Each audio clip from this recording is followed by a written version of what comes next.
Today, we will dive into one of the most intriguing and fascinating topics in human history. What was the world like before the flood?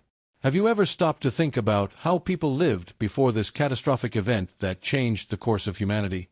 In this video, we will explore what the climate, geography, culture, technology, spirituality, and much more were like. Stay until the end because you will be surprised by the discoveries. Before we begin, please give a like, subscribe to the channel, and activate the notification bell so you don't miss any content like this. Share it with your friends so they can also join us on this journey. Let's go! The first point we need to understand is that the world before the flood was drastically different from what we know today. For example, people lived much longer.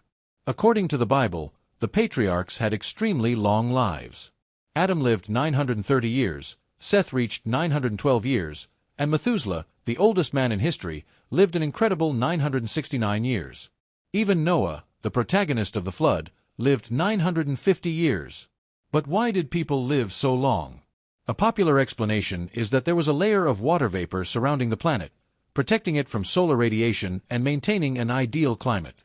This layer would have ruptured during the flood, bringing torrential rains and transforming the Earth's environment. After that, the climate became harsher, solar radiation increased, and life expectancy drastically dropped. Another impressive aspect of the world before the flood was the interaction between the divine and the human.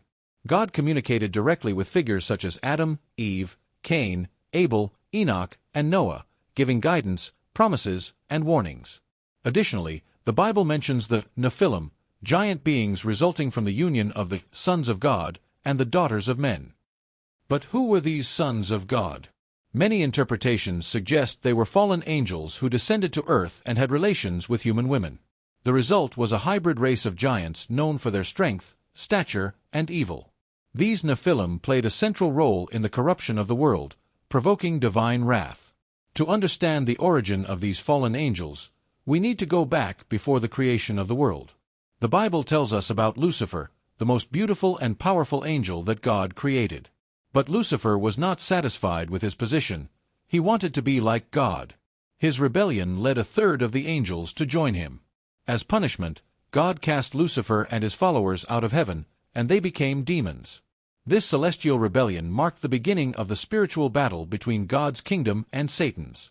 When God created earth and placed Adam and Eve on it, Satan saw this as an opportunity to take revenge on God.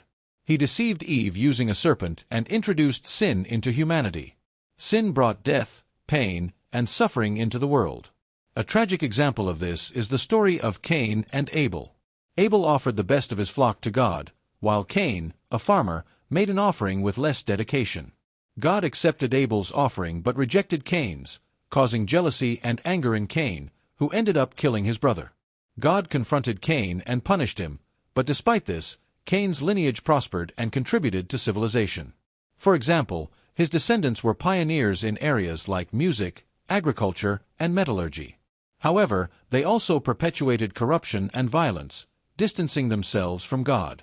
While Cain's descendants followed a path of evil, the lineage of Seth, Adam's third son, sought to live in obedience to God. Among them, Enoch stood out, as he walked so closely with God that he was taken without experiencing death. However, Enoch's goodness was an exception. Before the flood, the world was filled with violence and corruption. Human wickedness reached unbearable levels in God's eyes, and he decided to purify the earth with a flood.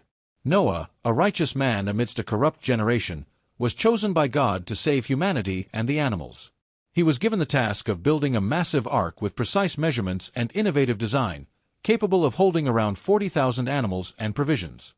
For 120 years, Noah worked on building the ark and preached about the coming judgment, but he was ridiculed by everyone.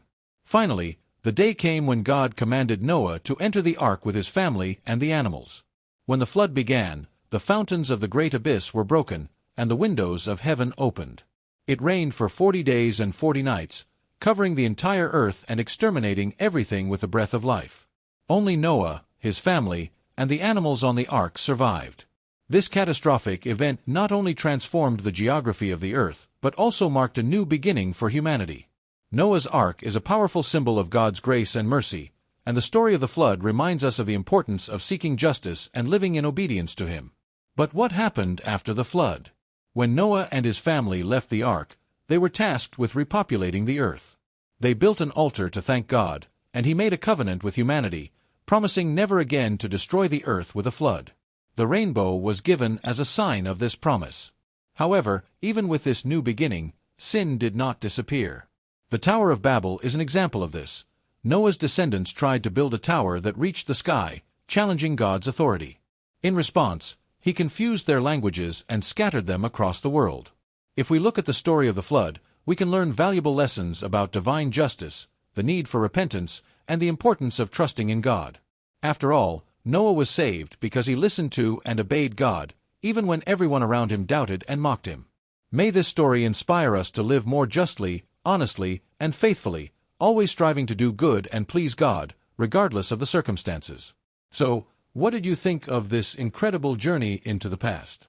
Leave your comment with your opinion and share this video with those who also love exploring the mysteries of history and spirituality.